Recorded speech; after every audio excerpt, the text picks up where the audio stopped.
سورة الكهف. بسم الله الرحمن الرحيم. الحمد لله الذي أنزل على عبده الكتاب ولم يجعل له عوجا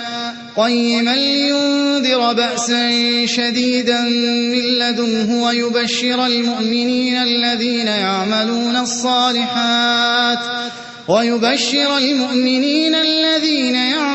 الصالحات أن لهم أجرا حسنا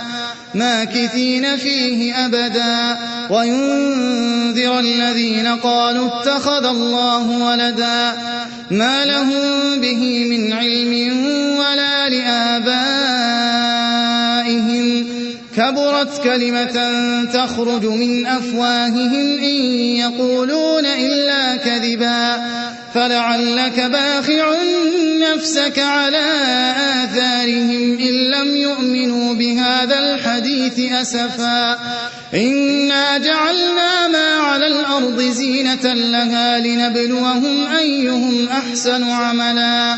وإنا لجاعلون ما عليها صعيدا جرزا أم حسبت أن أصحاب الكهف والرقيم كانوا من آياتنا عجبا إذ أوى الفتية إلى الكهف فقالوا ربنا آتنا من لدنك رحمة وهيئ لنا من أمرنا رشدا فضربنا على آذانهم في الكهف سنين عددا ثم بعثناهم لنعلم أي الحزبين أحصى لما لبثوا أمدا نحن نقص عليك نبأهم بالحق إنهم فتية آمنوا بربهم وزدناهم هدى وربطنا على قلوبهم إذ قاموا فقالوا ربنا رب السماوات والأرض لن ندعو من دونه إلها لقد قلنا إذا شططا هؤلاء قوم اتخذوا من دونه آلهة لولا يأتون عليهم بسلطان بين فمن أظلم ممن افترى على الله كذبا وإذ اعتزلتموهم وما يعبدون إلا الله فأووا إلى الكهف ينشر لكم ربكم من رحمته ويهيئ لكم من أمركم مرفقا وترى الشمس إذا طلعت تزاور عن كهفهم ذات اليمين وإذا غربت تقرضهم ذات الشمال وهم في فجوة منه ذلك من آيات الله من يهد الله فهو المهتد ومن يضلل فلن تجد له وليا مرشدا وتحسبهم أيقاظا وهم رقود ونقلبهم ذات اليمين وذات الشمال وكلبهم باسط ذراعيه بالوصيد لو اطلعت عليهم لوليت منهم فرارا ولملئت منهم رعبا وكذلك بعثناهم ليتساءلوا بينهم قال قائل منهم كم لبثتم قالوا لبثنا يوما أو بعض يوم قالوا ربكم أعلم بما لبثتم فابعثوا أحدكم بورقكم هذه إلى المدينة فلينظر أيها أزكى طعاما فليأتكم برزق منه وليتلطف ولا يشعرن بكم أحدا إنهم إن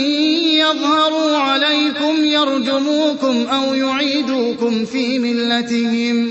ولن تفلحوا إذن أبدا وكذلك أعثرنا عليهم ليعلموا أن وعد الله حق وأن الساعة لا ريب فيها إذ يتنازعون بينهم أمرهم فقالوا ابنوا عليهم بنيانا ربهم أعلم بهم قال الذين غلبوا على أمرهم لنتخذن عليهم مسجدا سيقولون ثلاثة رابعهم كلبهم ويقولون خمسة سادسهم كلبهم رجما بالغيب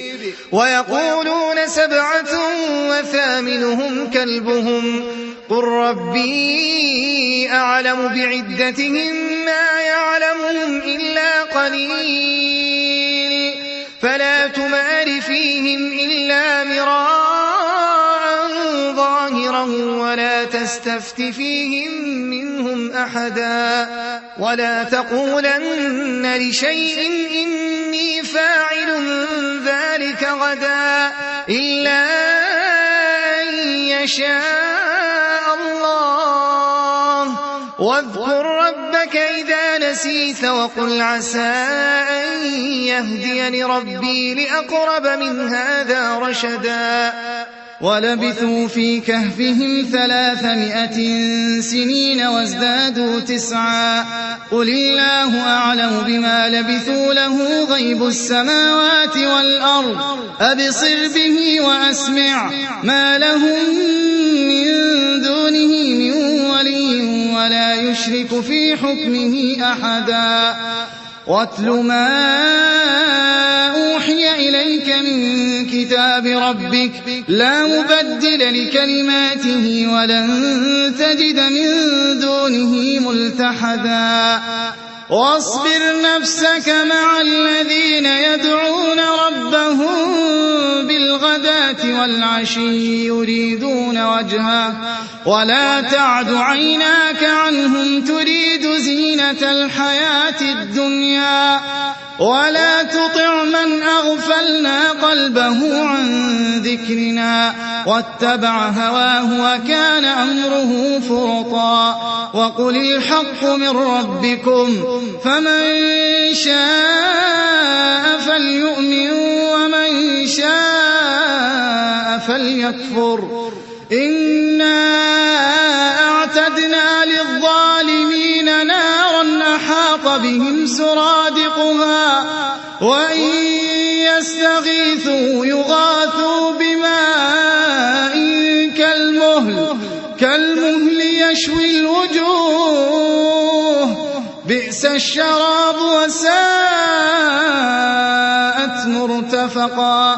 إن الذين آمنوا وعملوا الصالحات إنا لا نضيع أجر من أحسن عملا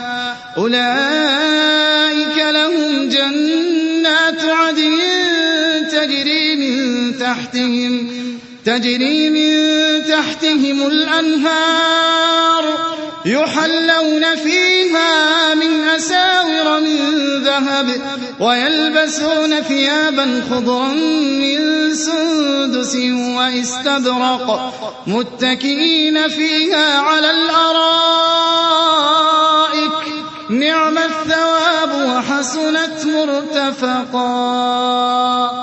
واضرب لهم مثل الرجلين جعلنا لأحدهما جنتين من أعناب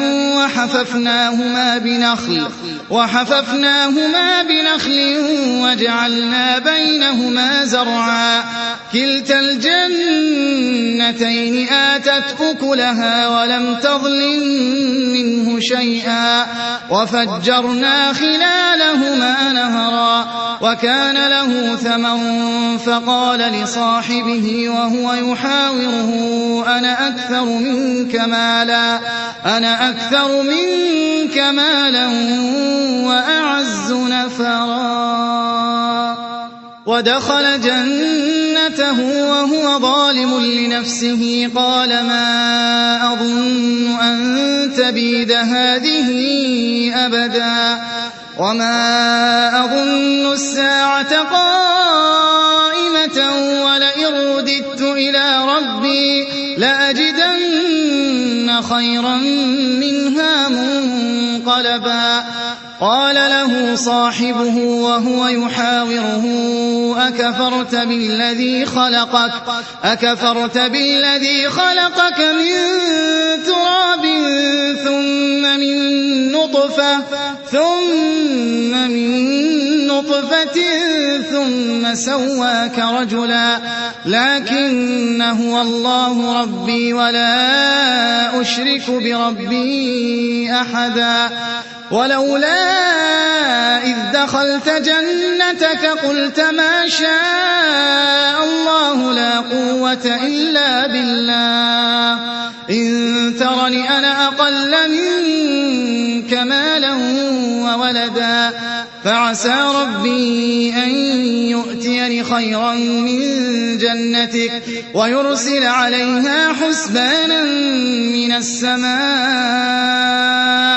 فتصبح صعيدا زلقا أو يصبح ماؤها غورا فلن تستطيع له طلبا وأحيط بثمره فأصبح يقلب كفيه على ما أنفق فيها وهي خاوية على عروشها ويقول يا ليتني لم أشرك بربي أحدا ولم تكن له فئة ينصرونه من دون الله وما كان منتصرا هنالك الولاية لله الحق هو خير ثوابا وخير عقبا واضرب لهم مثل الحياة الدنيا كماء أنزلناه من السماء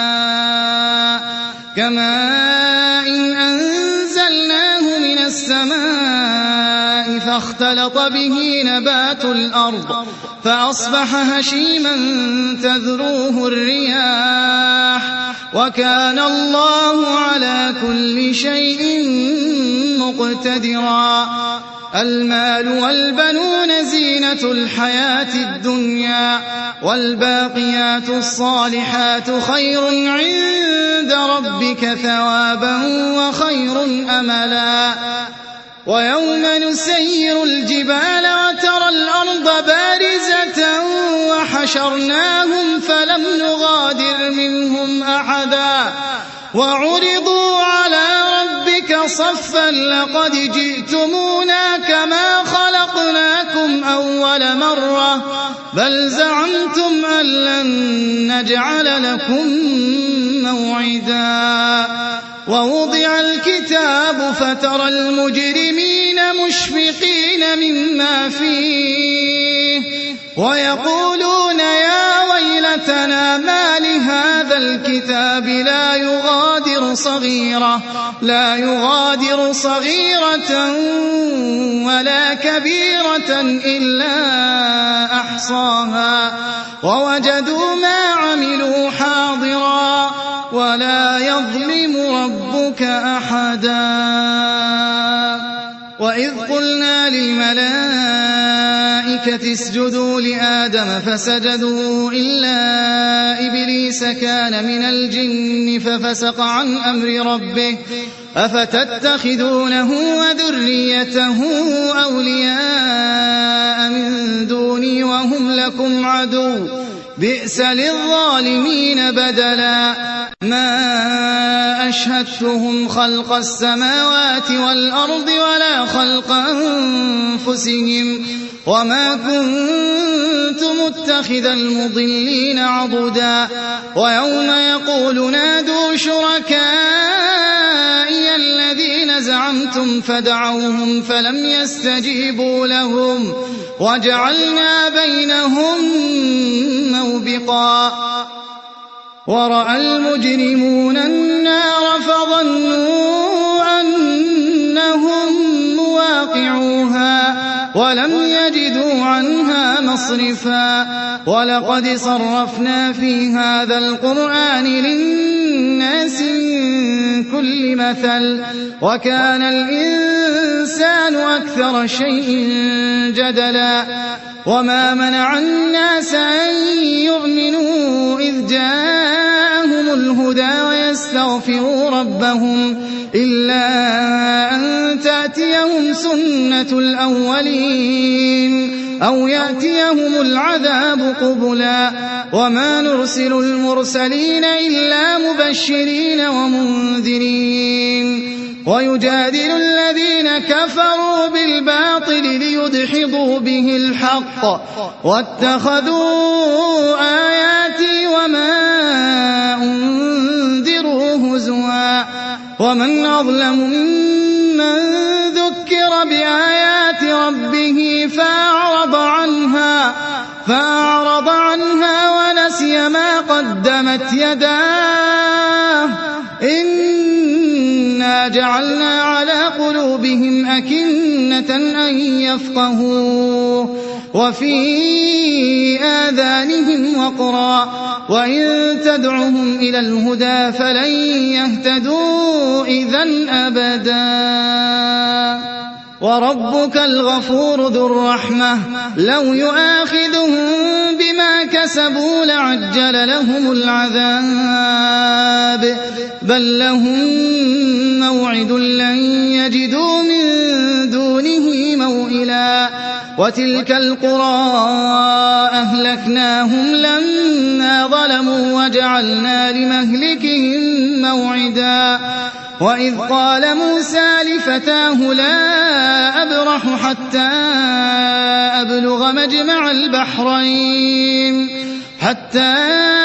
أبلغ مجمع البحرين أو أمضي حقبا فلما بلغا مجمع بينهما نسيا حوتهما فاتخذ سبيله في البحر سربا فلما جاوزا قال لفتاه آتنا غداءنا لقد لقينا من سفرنا هذا نصبا قال أرأيت إذ أوينا إلى الصخرة فإني نسيت الحوت وما أنسانيه إلا الشيطان أن أذكره واتخذ سبيله في البحر عجبا قال ذلك ما كنا نبغي فارتدا على آثارهما قصصا فوجدا عبدا من عبادنا آتيناه رحمة من عندنا وعلمناه من لدنا علما قال له موسى هل أتبعك على أن تعلمني مما علمت رشدا قال إنك لن تستطيع معي صبرا وكيف تصبر على ما لم تحط به خبرا قال ستجدني إن شاء الله صابرا ولا أعصي لك أمرا قال فإن اتبعتني فلا تسألني عن شيء حتى أحدث لك منه ذكرا فانطلقا حتى إذا ركبا في السفينة خرقها قال أخرقتها لتغرق أهلها لقد جئت شيئا إمرا قال ألم أقل إنك لن تستطيع معي صبرا قال لا تؤاخذني بما نسيت ولا ترهقني من أمري عسرا فانطلقا حتى إذا لقيا غلاما فقتله قال أقتلت نفسا زكية بغير نفس لقد جئت شيئا نكرا قال ألم أقل لك إنك لن تستطيع معي صبرا قال إن سألتك عن شيء بعدها فلا تصاحبني قد بلغت من لدني عذرا فانطلقا حتى إذا أتيا أهل قرية استطعما أهلها قرية استطعما أهلها فأبوا أن يضيفوهما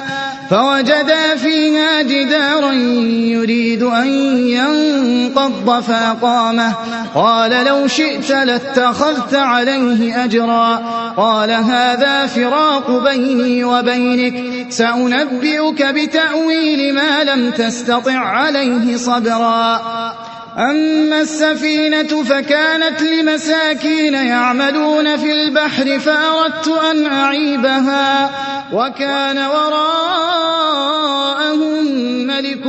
يأخذ كل سفينة غصبا وأما الغلام فكان أبواه مؤمنين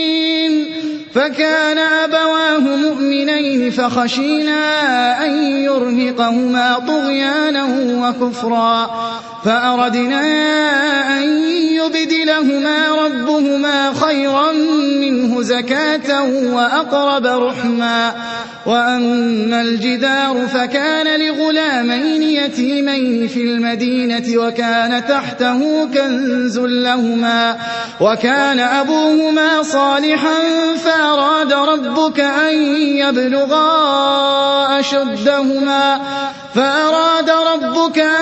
يبلغا أشدهما ويستخرجا كنزهما رحمة من ربك وما فعلته عن أمري ذلك تأويل ما لم تسطع عليه صبرا ويسألونك عن ذي القرنين قل سأتلو عليكم منه ذكرا إنا مكنا له في الأرض وآتيناه من كل شيء سببا فأتبع سببا حتى إذا بلغ مغرب الشمس وجدها تغرب في عين حمئة ووجد عندها قوما قلنا يا ذا القرنين إما أن تعذب وإما أن تتخذ فيهم حسنا قال أما من ظلم فسوف نعذبه ثم يرد إلى ربه فيعذبه عذابا نكرا وأما من آمن وعمل صالحا فله جزاء الحسنى وسنقول له من أمرنا يسرا ثم أتبع سببا حتى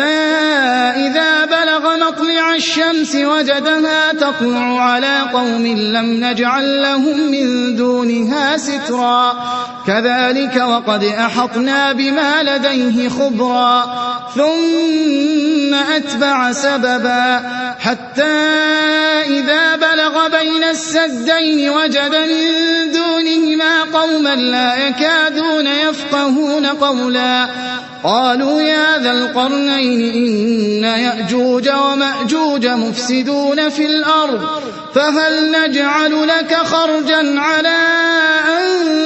تجعل بيننا وبينهم سدا قال ما مكني فيه ربي خير فأعينوني بقوة أجعل بينكم وبينهم ردما آتوني زبر الحديد حتى إذا ساوى بين الصدفين قال انفخوا حتى إذا جعله نارا قال آتوني أفرغ عليه قطرا فما استطاعوا أن يظهروه وما استطاعوا له نقبا قال هذا رحمة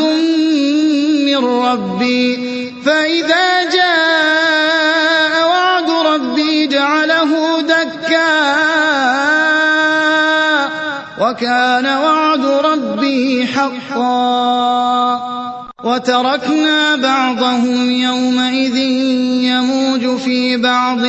ونفخ في الصور فجمعناهم جمعا وعرضنا جهنم